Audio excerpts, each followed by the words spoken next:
Hey, y'all, and welcome back to Southern Fried, a soul-grown podcast where we explore the South through its people. This week, we are joined by an awesome guest, Peter Burns of the SEC Network. He was kind enough to say yes, come on the show, and I'll tell you guys what, we had such a great conversation. We talked about him growing up in Baton Rouge, his life pre-SEC Network, and how he ended up there. And, of course, we talked some college athletics. You all know me. I've got to kind of get into some college athletics if I've got somebody that'll do it with me, you know? I've got to talk Mississippi State. I've got to talk the SEC. So welcoming in Peter was just such a treat. There is just nothing like college football in the South. You know, we take our SEC sports so seriously. So getting to sit with Peter and talk about that a little bit was such a great conversation. And I'll say this, something that surprised me is we didn't just talk about, you know, who's good at football or who's dominant at baseball or whose basketball program is going to be the next great thing, but we talked about the stories of the people in the SEC.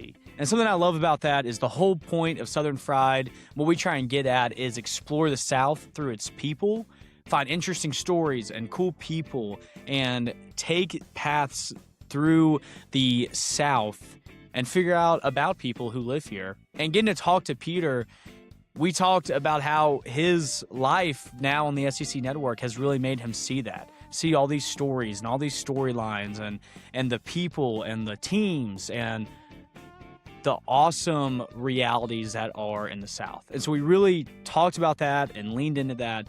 And so this ended up being an awesome conversation with Peter. I hope you guys enjoy this episode. Hey, if you haven't already, go like it. Go follow us on Instagram. That's a huge help. If you can, download this episode. That really helps us get out there and reach more people. Thanks for supporting Southern Fried. And now, let's get to the conversation with Peter Burns.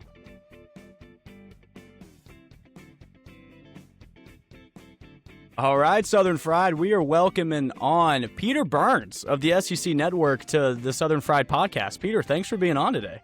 Charlie, thanks for the invite, man. It's funny because, you know, this time of year, people think, oh, it's the slowest time of year. It actually ends up being like the busiest time of year because, you know, we're coming off of softball, you know, the Women's College World Series, then and then we just got off of Hoover, and then, and now obviously Omaha, and literally, they say it just means more, but around the SEC, the teams are so damn good, it just takes forever to, we don't really get an off season, which is kind of like the coaches now. Yeah, I got to tell you, this, state softball made the Women's College World Series for the first time, but then, two and done. So that was kind of a heartbreaker. And then state baseball, we finally got, everything felt right with state baseball, but of course we just had to play the best team in the country. So these past couple weeks have kind of been some letdowns, you know? Yeah, but then I also look at it and go, man, you know, for state to take that step and of all places to win and beat Oklahoma in Norman to go to OKC, which is awesome. And again, I go back and look at it and go, man, what would have happened had state actually not hosted the regional and fell into a different seed, like in Arkansas been the one that did it. And then, of course, they give us one of the best super regionals I've ever seen between Georgia and State. I think there were 20-plus home runs hit. I mean, I've watched a lot of college baseball in my day, and I can't ever remember. It was like Hagler-Hearns, you know, just two heavyweights going at it right now that both are dang good enough to win it all this year, Charlie. And I think I saw that, maybe I'm wrong. Maybe the stat's wrong, but I think I saw most home runs ever in a super regional, and they only played 2 games. 2 games, yeah. I mean, it was back and forth. And Georgia's legit, and State is legit. I mean, Brian O'Connor for doing that in his first year. Yeah. I know in Starkville they got to be happy about it, and now, we're off to Omaha to, no conference has ever had 5 teams, in representing Omaha. And so every year it just seems it's more and more and more. I want to get into you a little bit. Obviously, I asked you on the show. I want to talk about Peter, but you brought up Hoover, and real quick, a lot of my listeners will know I grew up in Hoover, and my favorite week of the year is the SEC baseball tournament. And as a guy who's covered it, do you think Hoover deserves to keep the tournament?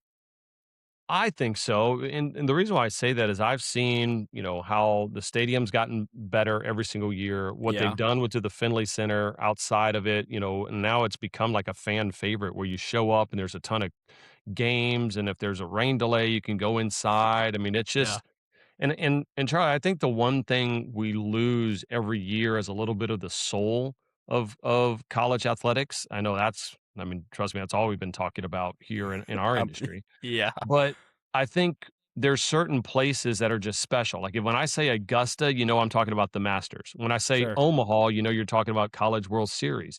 Even when I say, hey, you know, who's going to make it to Atlanta? We're talking SEC championship. So I Yeah. think the idea that we can say that it's Hoover and everybody knows what event that's synonymous with, I just think it's great. And then it's one of those deals where there's not a lot of sporting events where you can take a family and enjoy a bunch of just good, Quality. I Yeah. mean, literally soon to be professional athletes and at, the Yeah. sport of its highest. And I see kids playing catch in right field foul area and just having a great time. Like, man, I hope it stays there for a long, long time.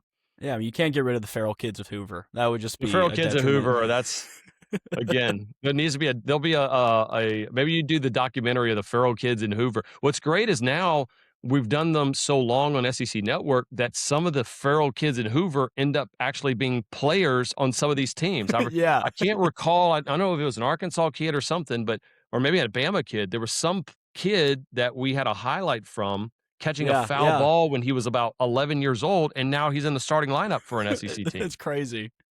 So fun. So fun. Um, so Peter, yeah, thank you for that plug. I have to get it when I have, when I'm talking to somebody, and I love Hoover and I will defend it to my dying days to keep the tournament there. But I want to talk about you, ask you on the show. And I really like to start with my guests. This is Southern Fried, and we talk to people from the South. And so I just like to ask to kind of start off is where are you from? And you give us a little bit about that. Yeah, originally from Port Allen, Louisiana. So that's the right across the bridge from Baton Rouge. So, Okay. if you're from Louisiana, you can say Port Allen. People will probably know it. If you're telling people where you're from, you just say Baton Rouge, Sure. And so originally from Baton Rouge, and I lived there until I was probably around 10 or 11. And then my father was in the oil and gas industry. So we moved all throughout, mostly Texas. And, but I mean, I lived, breathed, died, slept as a LSU fan kind of growing Yeah. up, Charlie. That was purple and gold were what I love. Do you find that hard working on the SEC network, like when you can't be as Yes. purple and gold all the Yes. time? Yes. And it's interesting because when I first got there, think about it. It was Kaylee Hartung, who was from Baton Rouge. Marcus Spears had played at LSU. Wow. It was Booger McFarland from LSU. Then we go to baseball. It was Todd Walker. It was Ben McDonald. So there were so many kind of Yes. Baton Y'all were taking Rouge, over. yeah, Yeah. connected people. In fact, what's funny is that year one or year two, Jacob Hester, who had always been one of my heroes growing up. I connected with David Hester or Jacob Hester when I owned my business in Denver. I used to own a Okay. sports media company right before I came to anchor the SEC network. And so we kept in touch. And by year two, I was like, man, let's see if we can get Hester on the network. And then basically they're like, he crushed the audition, but they also said, man, we got 9,000 LSU Too guys. many. Yeah. It's the SEC network, not the LSU Baton Rouge network. Yeah. So, unfortunately, Jacob didn't make the cut there. Y'all were just trying to do the Longhorn network, but like slowly and like take over Yeah. quietly. Yeah. Yeah. But yeah, it's, again, and the reason why I'm such an LSU fan is not only because I grew up there, but my father's a cancer survivor. And so he didn't go back and graduate LSU with a chemical engineering degree until I was around 9 years old or 10 years old. So as Yeah. I was growing up, he was technically a student at LSU. So Wow. students got free tickets. So we didn't have any money growing up, so we would go to every baseball game, every Oh, that's basketball awesome. game, every football game, and I always joked around like, "Hey, that's where I learned to be an LSU fan is sitting in the student section, and that's where I learned to curse Yeah. properly Learn. is sitting in the student section growing up as a young kid."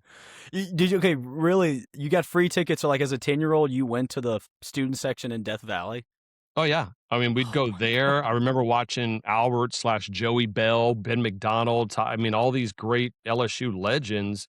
I mean, I grew up watching Shaq, Stanley Roberts, Chris Jackson, Wow. Dale Brown. I mean, so for me, my most formative years were wrapped up, with my dad sitting in the middle of a bunch of 20-year-old kids just going Yeah. crazy for LSU sports. And so everybody in my family ultimately ended up going to school at LSU. My sister played golf at LSU. She's 10 years younger than me, but I played college golf at the University of Texas San Antonio. I was dying to go play at LSU, but Yeah. they sure as hell I wasn't good enough to get a scholarship there. And they wouldn't even let me walk on. So I was like, all right, that goes to show you how true talent I have in the golf world. So Well, I did. I wanted to get into your college days a little bit because I knew you played college golf. At UTSA, where when you're in San Antonio, like you growing up in Baton Rouge, but you lived in Texas. But is the kind of Louisiana to San Antonio culture any different, or did you kind of still feel at home? yeah, it's different because, for me, I lived originally in Abilene, Texas, then Sherman, Texas, then San Okay. Antonio, then Houston, then Corpus Christi, then San Antonio. So I moved all around throughout Texas. And so Yeah. I was always kind of a chameleon of like, hey, where are you from? Well, it depends really on who I'm talking to, right? In the SEC world, I'm from Baton Rouge, but when I talk to Spurs fans, I'm from San Antonio because I lived in San Antonio for 20 years. Or Oh yeah. if you're a Longhorn fan or an Aggie fan, I lived in Texas for 25 years. So kind of all around with that. And I think, I know I've been really lucky because I covered the Spurs and their 4 titles in basketball. And then I Yeah. covered, Ricky Williams when he was doing that at Texas and all those, and Vince Young. And, so I've seen kind of been lucky enough. And even when I went to Denver, I saw Peyton Manning in that run and Tim Tebow when he was up Wow. there. So I've always felt like I've been, kind of won the sports life lottery, that everywhere I went, there were some amazing sports stories that developed that kind of paved the way for me being a super fan. Yeah, I knew that you had kind of lived all around doing, sports media, but also you worked in just like the oil and gas industry for a little bit, if I'm right, as a sales guy. And so Yeah. you moved around a lot. But I didn't realize you were hitting all these cities at like great heights of being a sports fan. Yeah. I mean, again, I graduated college or high school in '97, started playing college golf for UTSA back then. And this is right when the Spurs won their first title in '99 against the Knicks of all teams. Wow. And it was really '03 that I was working. I had graduated college. I was working in the oil and gas industry, just driving around all the time, and spending a lot of time and listening to sports talk radio. And they had a contest for Fox Sports Radio to be a host for a day, kind of like an American Idol deal. Sure. Yeah, I but was you could like, host a radio show for a day. yeah, Okay. I'm like, sure. So I put in an audition tape, sent it in, and they did like a March Madness bracket, and somehow I got selected. And then I Okay. won the first round, then I won the second round, then I kept going. I won the whole damn thing. It was crazy, like Cinderella story. Yeah. And so I flew to Los Angeles one day in like 2002, I think, and hosted a show with Andrew Siciliano and a guy named Tony Bruno Okay. out in LA. And man, I was just like, this is the coolest thing ever. I mean, Yeah. this is a pinch me. And so after I won that, I flew back to San Antonio and I went to the local sports station and says, "Man, I just won this contest. I'll take any job you want because I got to get into this industry." Wow. And they were like, "Well, we're not going to put you on air. You don't know what you're doing and nobody knows who you But are." you were like, "But I did it for a day. I Yeah, do I like mean, like, come on, I got come on, this. guys." And Yeah. but what they ended up doing, Charlie, is they were like, "All right, well, we'll hire you on a commissioned only salesperson job. So if you want that," and I was making, I mean, 2002, I was making good money in the oil and gas industry right out of college. I was single, no family. I was making, $50,000 a year, which seemed I was rich at that point. Yeah. But I was like, screw it. So dove right in, kind of believed in myself and learned how to sell advertising. And it was by far the best thing that ever happened because it helped me understand the business Yeah. of sports um, before I understood how to do the content of sports, if that makes any sense. Sure, yeah. Wow. So really kind of like I mean that does take some gumption. And so that was all San Antonio. Did you so then just through there you're like working your way up through the radio station and like did you get a show in San Antonio? Yeah. So what happens is after about a year, I went to them and I was starting to learn how to sell pretty well. And I said, "Hey, can I do a show?" And they're like, fine. You're so annoying. We'll give you a show. And it was like Sunday morning at like 6 a.m., Yeah. like we'll just whatever. And so I cut my teeth doing there. And after about a year or so, I said, man, I really want to do a Monday through Friday. I want to be a radio show host. Sure. And so they said, well, listen, we're not going to do that. But what I did was I found something in their contract that said if we do a local show versus taking Fox Sports Radio, the local channel would get about 6 more minutes of commercials to sell, basically called Gotcha. inventory. Yeah. So what I did was I went to the sports station. I wrote a whole proposal and said, listen, I'll do the show for free locally, Monday through Friday. We're going to get 6 more minutes of commercials every Yeah. hour. You get 3 minutes, I get 3 minutes.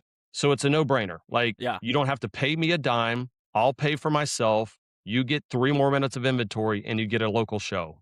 And they're like, sure, why not? If it doesn't work, whatever. And it worked. So that's kind of how Wow. I started, coming up together with doing radio for free and just kind of betting on myself and, finding my own sponsors. So Yeah. And so, okay, since you're in San Antonio and you've been talking about these Spurs runs, how are you feeling watching the finals right now?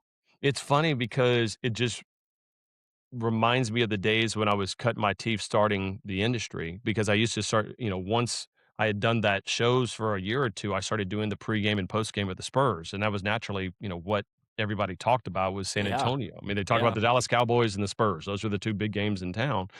And so, you know, I vividly remember waking up in I want to say 2014 in Europe when I was on vacation after my first year of working for the network, because it was the year that it was the Miami Heat versus the Spurs in the Sure. title, and they're literally I'm waking up at like 3:15 a.m. to watch the final game or game 6. They're wheeling out the trophy, and then all of a sudden Ray Allen hits this amazing shot Yeah. and the Heat end up going on to win the whole title. And I remember that was the last time I was like, golly, every time I watch the Spurs, they won the title. Like, what the hell is this that they didn't win the title? Yeah. It wasn't But right. then, Charlie, then I got into all SEC sports and college sports, and I didn't have the bandwidth to be a Spurs fan every day. And Sure. so I could tell you more about what Arkansas softball looks like or Mississippi Yeah. State women's hoops looks like Yeah. than I could the Spurs roster. And so,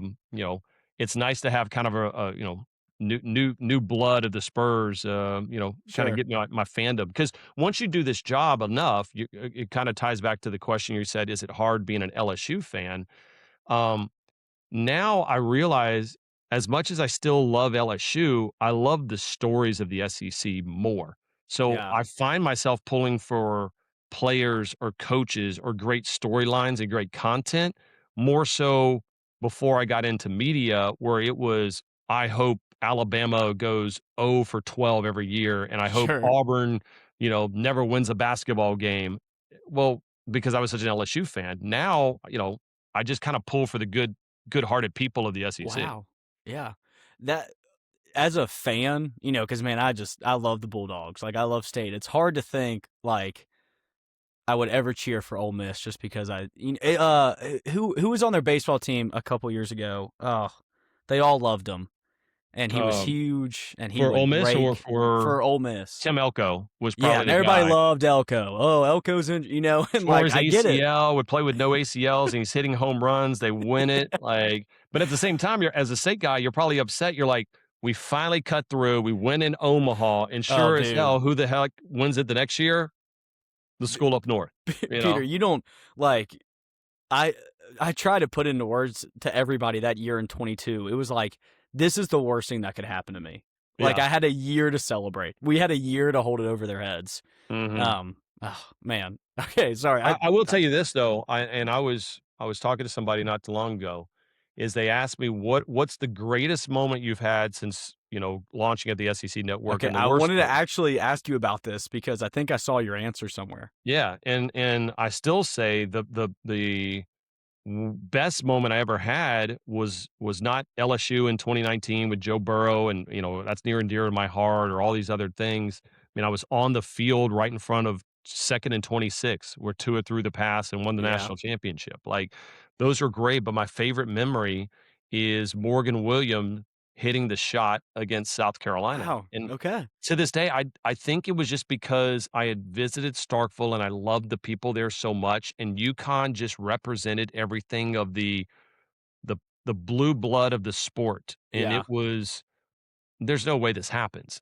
And they get closer and closer and closer, and she hits the shot. And I know they lost the national championship that year to South Carolina and Dawn Staley, but still to this day, that's my favorite like moment that I had no dog in the hunt. I'm running around like crazy Wow. because Morgan William of all people hit a shot. I'm like, what I can't even imagine telling myself that 10 years Yeah. prior, Yeah. you know?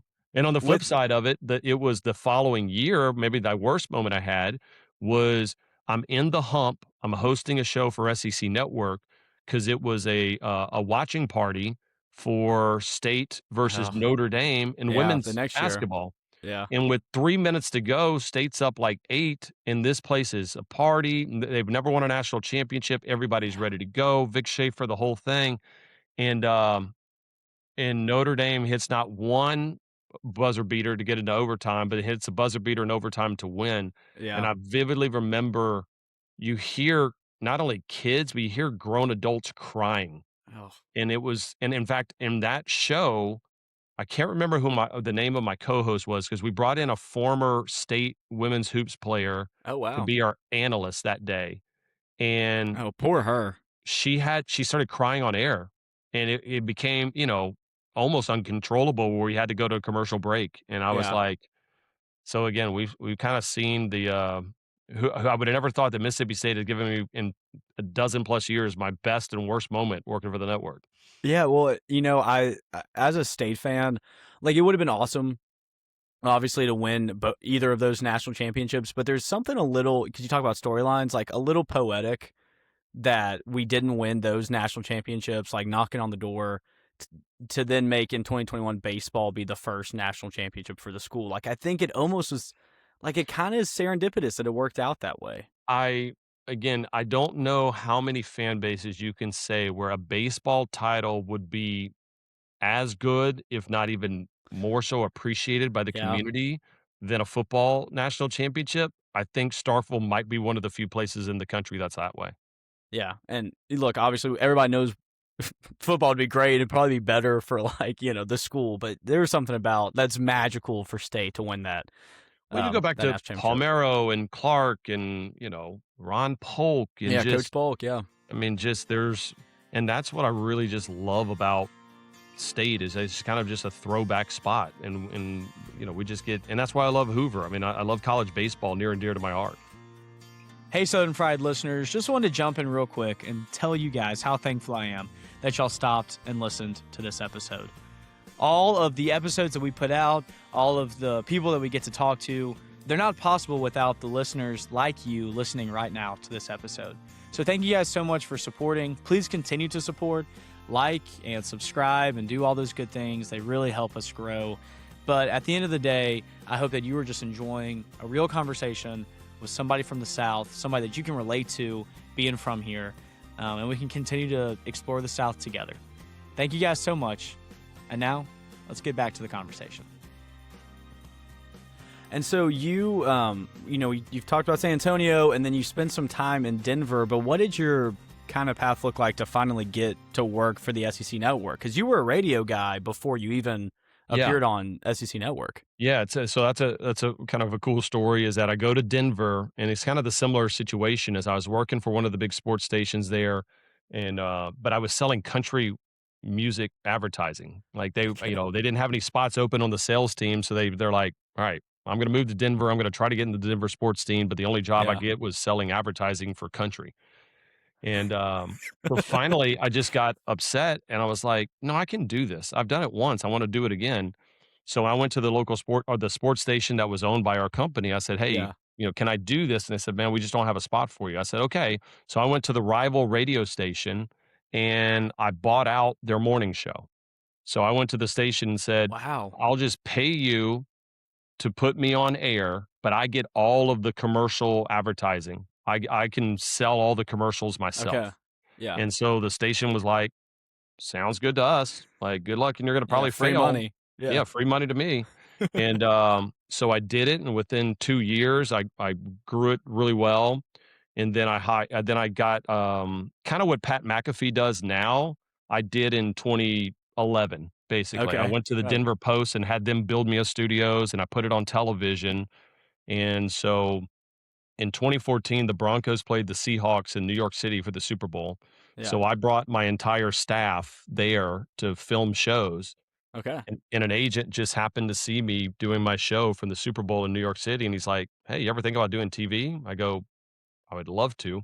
And so ended up signing with them. And about 2 weeks later, I went up to Bristol, Connecticut, met all the ESPN folks, and I met like Sports Center folks, Party Interruption, Around the Horn, all these Yeah. people. And I crushed every single interview. I mean, everyone. But the last one was with the guy that was hiring for a thing called the SEC Network. And it was the most awkward, like, I don't know why, I whiffed, he whiffed, it was just so weird, and I was like, I remember leaving Connecticut at ESPN headquarters like, "Dang, that sucks," because, like, I wanna work for ESPN one day, but the one I'd Yeah. really wanna work for is SEC Network. So about a month later, they give me a call and say, "Hey, we want you to audition." And I was like, "Heck yeah, that'll be awesome." And he goes, "Well, they want you to audition to be the studio anchor."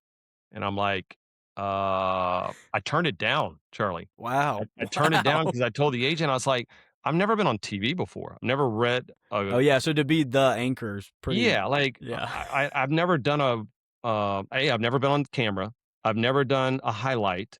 I don't know how to read from a teleprompter. Like, people go to school Yeah. for 10 years and have a lot of experience to get a network anchor job. Yeah. Like, I didn't wanna go interview and do an audition and have such a bad audition that ESPN's like, "Well, this guy's a joke. I'll never hire him." Sure. But so I hung up, told him I wasn't gonna do it. The next day, he's like, "I really think you need to do this audition." And finally, they were like, I said, "Okay, fine, but just so you know, as long as they know I'm not expecting this job and it's gonna suck, this audition is gonna be terrible, I'm good." Yeah. So I went up to the audition in June of 2014. And I vividly remember, like, walking in the door and telling him, like, "This is gonna be the worst audition you've ever seen. Like, I Hey, might up throw front, up on guys. air. I don't know what to do. Like, y'all might wanna y'all need to film this because it's gonna go viral." Just kind of self-deprecating. And Yeah. honestly, I think that helped me because I think, they auditioned 15 people and some names that are pretty well known now that came in, not cocky, but very confident in what they did. Sure. And, I went in there just as like, "Man, this is like a Make-A-Wish kid, like, I get to do a cool event." And I was shocked when they called me and actually offered me the job. I thought I was being pranked. So now how long have you've been there since that audition, right?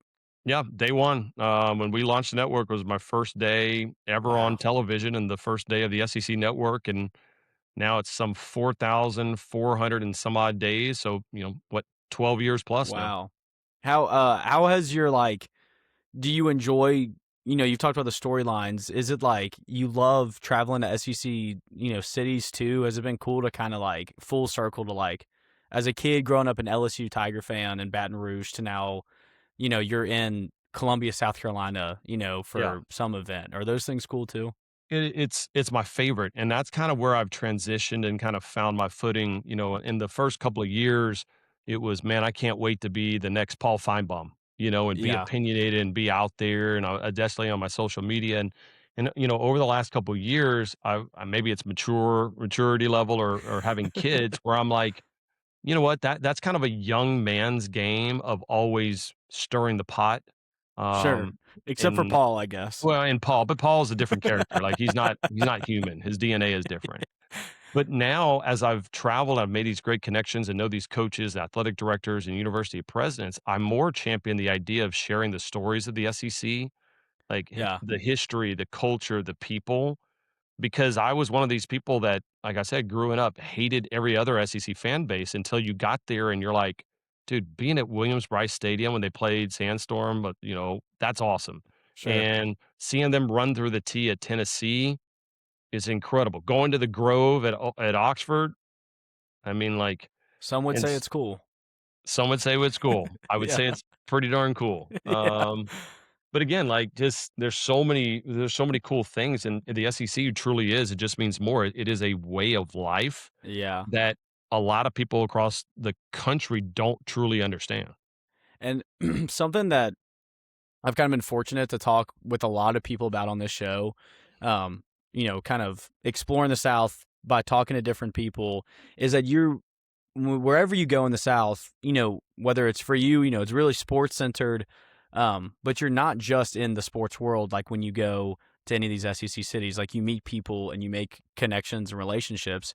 And when you travel around the South, you realize there is so much more than like, the stereotypical ideas that people have of the South. And like you get to make all those connections with these awesome people all across this region. And I think, you're really fortunate to get to do that everywhere. Well, yeah, and again, it's black, white, left, right, up, down. I mean, it's so Yeah, many different facets of life, and I think about just a couple of weeks ago, I was down in Oxford, and I was staying with of all people, Chris Doring, who my co-host or the big Florida Gator legend. Which, as an sure. LSU fan, you should hate Florida, right? Like, Yeah, and yeah, he's become my best friend, and he developed a good friendship because of Shepard Smith over at the old Fox News anchor who is a diehard Ole Miss fan, and there we are hanging out with Shepard Smith, and then here comes the owner of these restaurants, the library, and Funkies, and we create these connections, and I have those yeah, connections now in Baton Rouge or Arkansas or State. I mean,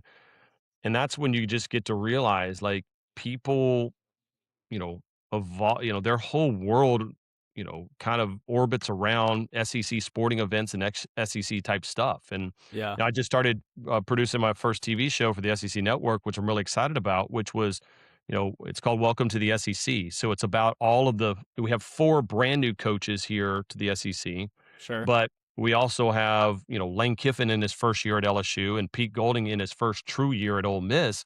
Yeah, And so the concept was I want to go to them in their new cities, but not talk really football, kind of like what we're doing here. I want to know who they are as a human yeah, because I don't know who Alex Golish is at Auburn. I don't know who Will Stein is at Kentucky. sure. I mean, I don't know Pete Golding over there. And so for this, we just wrapped that up last week and where we went to the coaches and we told them the only way I'd do this show is if we have to come to your house. You have to invite me into your home, not Yeah, your football facility, and let's talk family, let's talk about your parents, your upbringing, and it was so enlightening to hear from all these coaches their story that wasn't wrapped around football, and it sure. was, I can't wait to share it kinda with everybody here in the next, probably month or so when it, debuts over on YouTube with Regions Bank and then, on the SEC network as well. Well, hey Peter, whenever you finish those interviews and you're like, man, I wanted a little more out of them. Feel free to send them over to Southern Fried, and we'll take whatever. Look, I'm glad I'm talking to SEC Network person, and you're bringing up SEC shows. I want to pitch something to you, just while I have a Let's second. go. Can we bring back the Real Housewives of the SEC with the coaches' wives? So that was kind of the genesis of this idea of the Okay. coaches show, Charlie, because when we first launched, that's how I knew about Brett Bielema meeting his wife Jen and Yeah.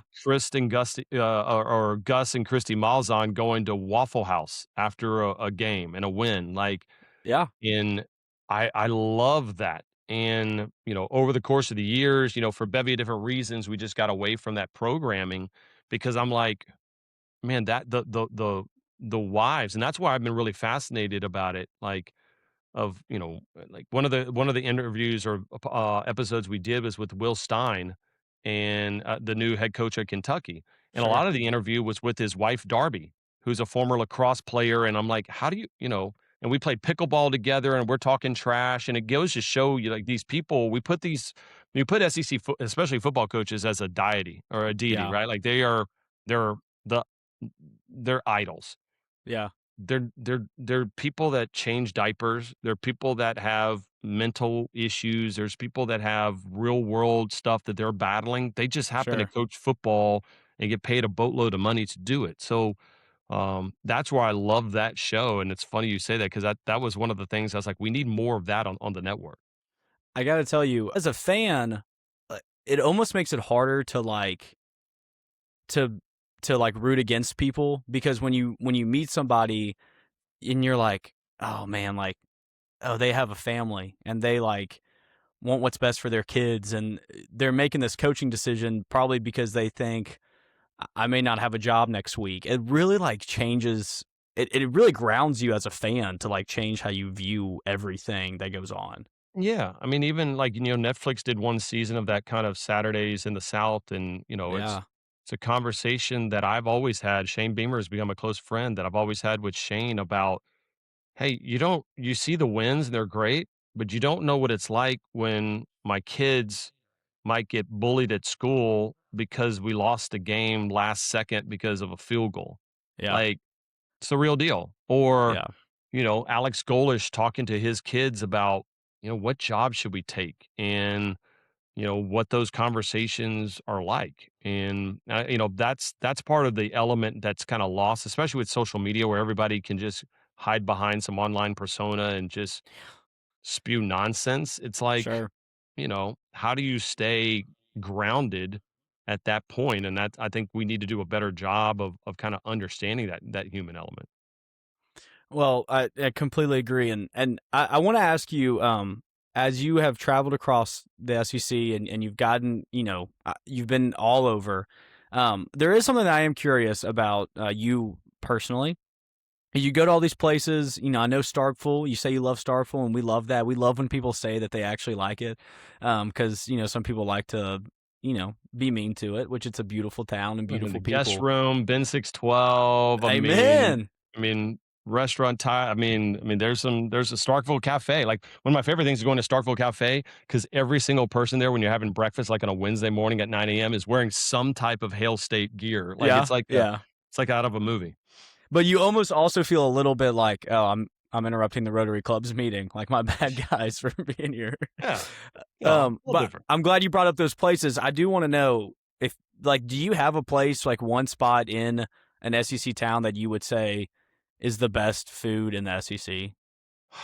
God, Which it's is again, mean that's to just ask. it's like asking which one of my kids I love the best. And it because every one is so unique. I talked about the guest room over there in Starkville, Yeah, which is fantastic. You can go to City Grocery or Taylor Grocery or St. Leo's in Oxford, which are great. great.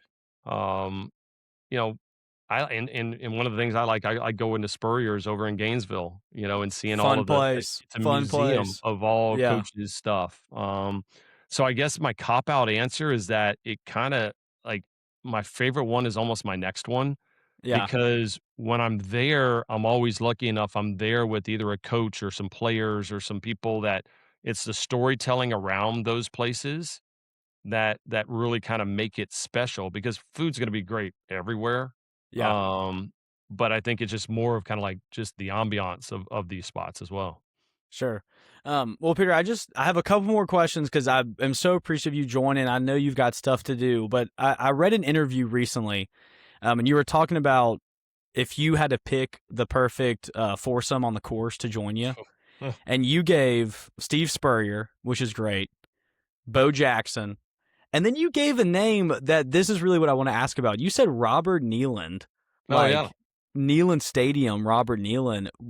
What's your fascination with this guy? So I love history, and one day I started kind of looking at of just kind of General Nealon and how he got his name, and what the legend of that.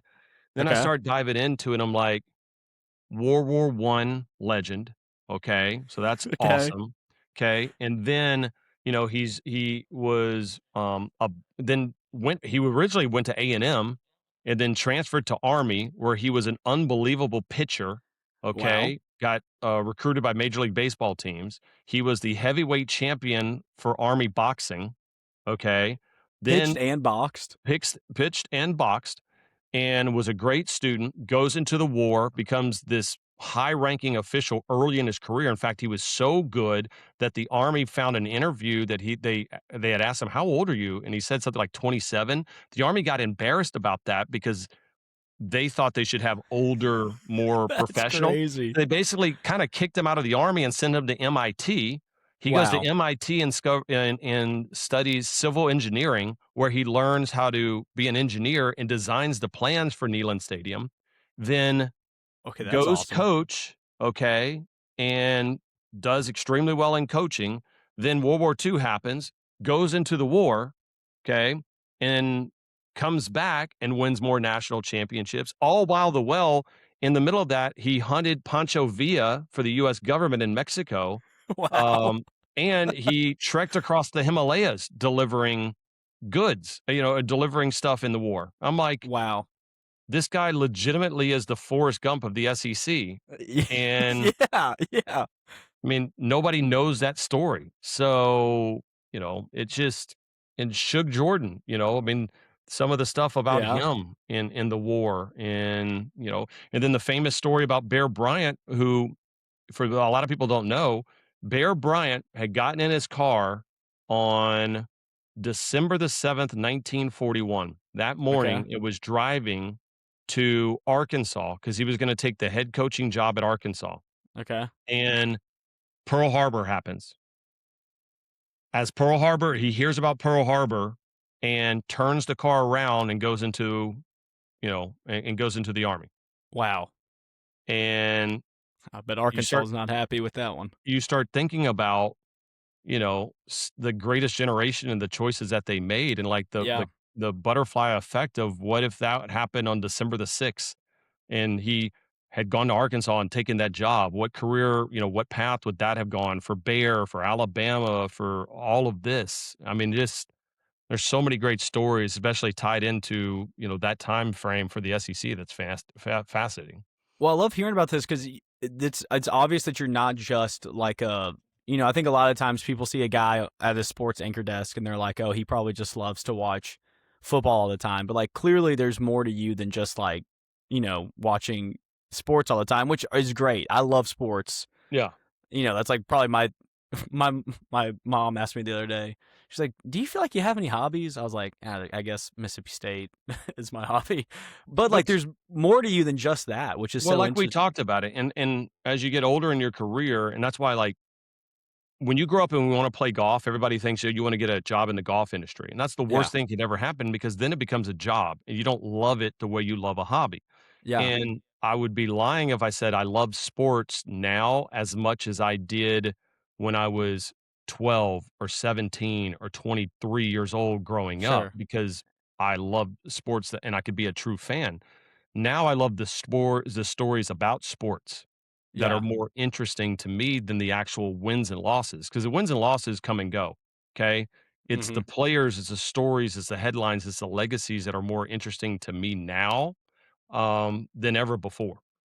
Did you ever think growing up that like you would lead that way? Like, were your parents in like storytelling or education or anything like No, I that? mean, I think for me, how I got into the industry is I can remember playing little league baseball and I would, after a game, when mom would tell me or my dad, hey, go take a shower before you get ready, for dinner. And I remember being in the shower, being like, doing a press conference about the little league game I just had. Like, "Hey, you went 1 for 4 today." Wow. "Yeah, I mean, we went 1 for 4, we lost to, so and so, but I felt like, the pitching's coming around on our team," and I'm 9 years old doing this, right? So, Yeah, those are kind of my stories I remember of thinking about, I would play computer video games like Earl Weaver Baseball and RBI Baseball and Nintendo, and yeah. after I'd get done, I'd print out the box scores and, like, circle things and, like, have a faux press conference about how my video game team was doing. That's awesome. Like, it's just basically I was a sports nerd growing up, and now I got my dream job doing it. Oh, that's incredible. Okay, I want to ask you just two more things. One, we don't have to get super heavy into it, but it's recent, and I want to talk to a sports person about it. Brendan Sorsby. Mm. What's are we just letting people gamble on games now? Can I just say it that bluntly? Yeah, I mean, for those who don't know, Sorsby is now the, Texas Tech quarterback that played at Indiana and Cincinnati, big free agent in college football this Yeah. offseason. They Don't found want to out take that he was away talent. He's obviously a really talented guy. yes, was betting on games. It's been I mean, they don't deny that fact that he was betting on games even when on his team, and there's, like, very few cardinal sins in sports. That's a cardinal sin. That's the So one. it's 99.99% of people are going to say you can't do that. Well, Yeah. Texas Tech is basically fighting the fight of saying, no, you should be eligible. And I think the bigger picture of it is there no longer are rules in the NCAA if you don't want them to be those rules. Yeah. That I joked around, LSU should go hire Joe Burrow and Justin Jefferson and Jamar Chase on their bye week and play them. The NCAA could come out there and say, no, you can't allow that, but then just go, that's fine. Then go to a judge in Louisiana and he'll Yeah. grant an injunction.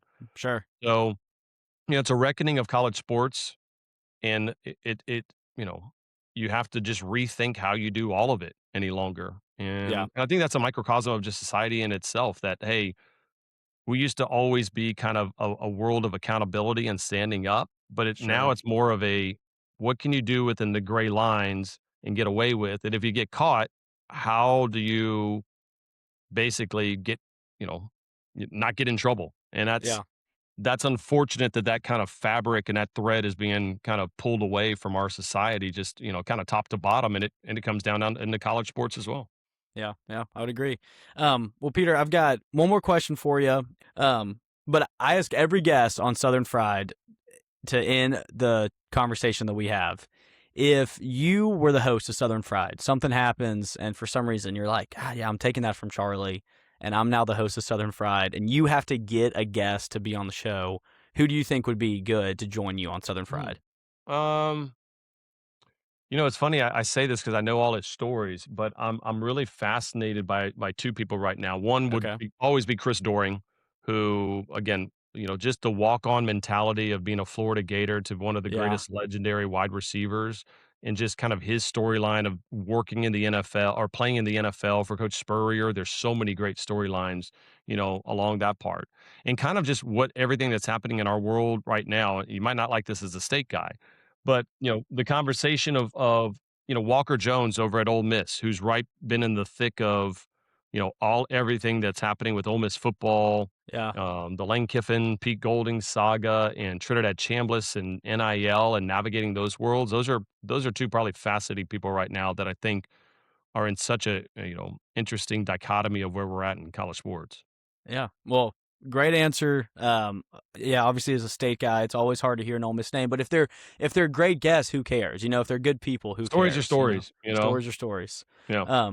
Well, Peter, thank you so much for joining me. It was a blast to get to talk to you and get to learn about you and talk a little college sports with you. Charlie, thanks for the invite, man. I appreciate it. I got my cowbell over there. I didn't bring it for the podcast, but we'll break it out next time. Good. Thanks, Peter. All right, that concludes this episode of Southern Fried. Thank you guys so much for listening. Look, I said in the middle of this episode, but I mean it. I say it all the time with Southern Fried, but thank you guys so much for supporting. It helps us out. Like you listening, you sharing, you telling somebody about Southern Fried helps us continue to grow and continue to talk to more people. I would love for Southern Fried to be synonymous with the South one day, that people know that the people of the South are the people of Southern Fried, that we talk to everybody, that we hear their stories, and then we get to know the people who make up this great region. So thank you guys so much for listening to this interview with Peter. I loved getting to talk to him. It was such a great conversation. Look, I knew that we were going to get to talk about sports, and I was so excited for that. But getting to talk about the stories and the people and the makeup of, the SEC and the South was really cool. And it was an awesome conversation. So thank you to Peter for joining. Thank you to y'all for listening. And as always, y'all come on back.